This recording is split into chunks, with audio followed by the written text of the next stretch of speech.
सुनते रहो fever FM, क्योंकि फीवर एफएम हैपनिंग है। यार कैम्बी, स्टूडियो का AQI तो एकदम ठीक है, सांस भी अच्छी है, लेकिन अगर हम दिल्ली की सड़कों पे उतरेंगे तो यार क्या हाल होगा। पर बाहर तो जाना पड़ेगा ना जी, शो ऑन द गो है, स्टूडियो से कैसे हो सकता है। तो चले, लेट्स गो। फीवर एफएम के स्टूडियो से तो बाहर निकल के आ गए हैं कैम्बी, लेकिन अभी भी जब हम बाहर निकले हैं स्टूडियो से, स्टूडियो की अच्छी हवा, साफ हवा, प्योरीफायर लगा हुआ था, उसके बाद दिल्ली की सड़कों पे उतरने के बाद एक चीज तो महसूस हो रही है, कंडीशंस बहुत हार्श हैं। पता नहीं, मतलब जैसे मैं नीचे आया ना, अंदर एक हवा में जो सांस लेने में फील चेंज होता है ना, बाहर आया हूँ तो गले में कुछ चुभ रहा है। मतलब ऐसे लग रहा है कि something is not right, but हमें लगता है हाँ ठीक है, खराब है, ये तो नॉर्मली हो गया, बट ये तो बहुत हार्श, हम अपने साथ ही ऐसे लग रहा है बहुत गलत कर रहे हैं।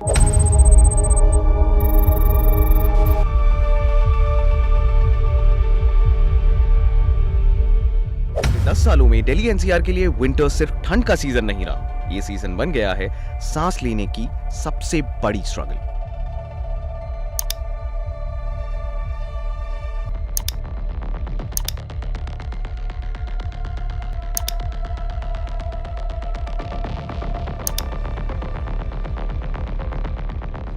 अक्टूबर से फरवरी तक हवा इतनी ज्यादा पोल्यूटेड हो जाती है कि पोल्यूशन ग्राउंड लेवल पर ही ट्रैप हो जाता है। हवा चली नहीं कि जहरीले पार्टिकल्स शहर के ऊपर ही रुक जाते हैं।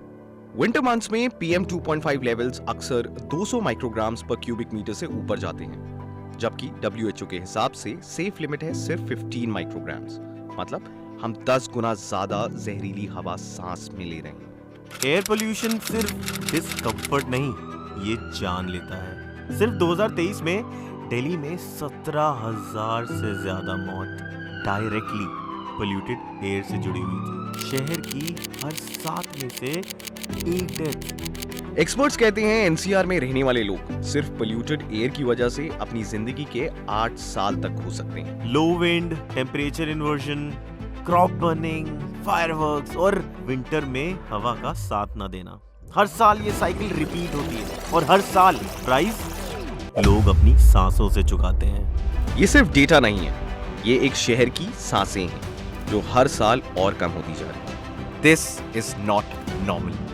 फीवर FM ने उठाया है कदम जिसका नाम है सांसों की जरूरत। नमस्कार। आज मैंने देखा कि फीवर FM जैसे कि सांसों की ज़रूरत पे बात कर रहा है, तो सच में ही सांसों की ज़रूरत हमें है, क्योंकि ये बढ़ता हुआ AQI, बढ़ता हुआ पोल्यूशन सिर्फ हमारी रेस्पिरेशन को ही इफ़ेक्ट नहीं कर रहा, एस्थमा के केसेस कोई नहीं बढ़ा रहा, हमारा मानसिक तनाव, स्ट्रेस और सेलुलर लेवल पे भी चेंजेस ला रहा है। Complicated thing like air pollution is happening all over Delhi NCR. I must say it is causing real health hazards among we city dwellers, especially for the children and the senior citizens. As an eye specialist, I will talk today about the harms this air pollution is causing to our eyes. Our eyes are becoming irritable, is having constant irritation, is having dryness. सांसों की जरूरत हम सबको है, इसलिए fever FM लेकर आया है ये इनिशिएटिव। लोगों से मिलना, उनसे बात करना, गोइंग ऑन ग्राउंड और साफ हवा में सांस लेना, दिस इज आवर राइट।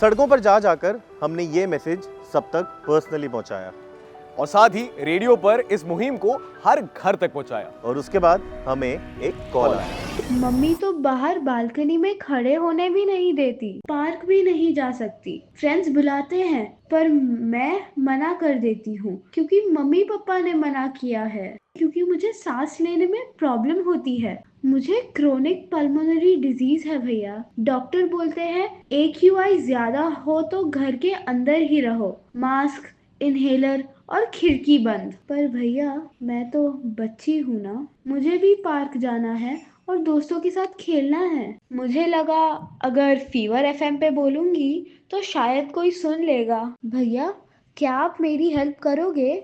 और मेरे जैसे और बच्चों की भी, ताकि हम विंटर्स एंजॉय कर सके, सिर्फ सर्वाइव नहीं।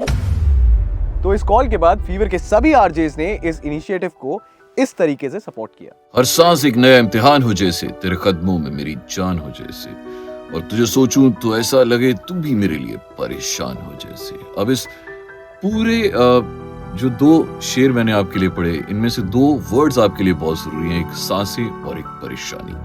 क्योंकि दिल्ली में एक तो सांसें हमें अच्छे से आ नहीं रही हैं, दूसरा इस चीज से परेशानी बहुत ज्यादा बढ़ रही है।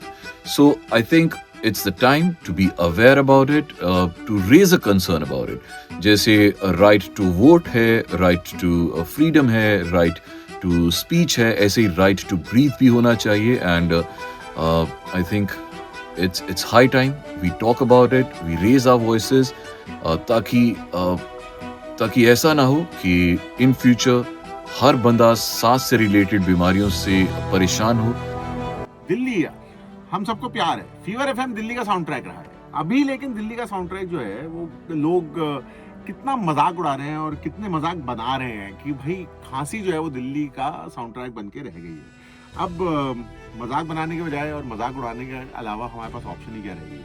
जो एयर पोल्यूशन है वो मजाक बन के रह गई है, और ये घिनौना मजाक अब जो है एक पूरी जनरेशन को इफेक्ट करेगा। तो क्या हमें अपने से ये नहीं पूछना चाहिए कि जैसे हमारी राइट टू लाइफ है, राइट टू एजुकेशन है, वैसे हमारी राइट टू ब्रीथ नहीं होनी चाहिए? क्या वो एक चीज, क्या हम रोक सकते हैं अपनी सांसों को? नहीं रोक सकते, क्योंकि हमें है सांसों की जरूरत, और एज रिस्पॉन्सिबल सिटीजन्स हमें अपनी रिस्पॉन्सिबिलिटी भी निभानी है और हमें अपनी राइट भी जो है वो डिमांड करनी है। और इसीलिए फीवर एफएम का ये इनिशिएटिव सांसों की जरूरत इतना इंपॉर्टेंट है। हमारे आरजे इलाही और आरजे कैम्बी सड़क पर उतरे लोगों को ये याद दिलाने के लिए कि रिस्पॉन्सिबिलिटीज और राइट्स दोनों साथ साथ हैं। Hi guys, this is Aditya Bhardwaj, and Delhi की हवा it's nearly dead, like we cannot breathe. सांस लेना तो हमारा राइट है यार, मतलब it's like the most basic thing we can expect. So इसलिए मैं दिल्ली से बाहर हूँ and I'm with this initiative with Fever FM, सांसों की ज़रूरत, because it's the thing that we need the most right now, happiness and fresh air. हमारे rights की बात करें तो राइट टू स्पीच के लिए सब लड़ते हैं, right to education, right to vote के लिए सब लड़ते हैं, सारे राइट्स के लिए सब लड़ते हैं। But what about a right to breathe? तो आओ इस बार साफ हवा के लिए कुछ करते हैं, आओ मिलकर एक अच्छी सांस लेते हैं। इस रिपब्लिक डे फीवर एफएम कहता है let's take our responsibility for our right to breathe. But ये responsibilities for our right to breathe actually में है क्या? आप मास्क पहन सकते हैं, अगर आप रेड लाइट पे खड़े हैं तो आप अपने वाहन का इंजन ऑफ कर सकते हैं। अगर आपका पड़ोसी, आपका रिश्तेदार, आपका कॉलीग किसी जगह में जा रहा है जहां आप भी जा रहे हो, तो आप उनके साथ कार पूल कर सकते हैं। As you know that car pool is the new cool. और साथ में आप लोगों को एडुकेट भी कर सकते हैं, उन्हें समझा सकते हैं कि कैसे वो ये प्रिकॉशंस लेके बन सकते हैं responsible for their right to breathe. And उन्हें एडुकेट करने के लिए आप इस रील को उन तक शेयर कर सकते हैं।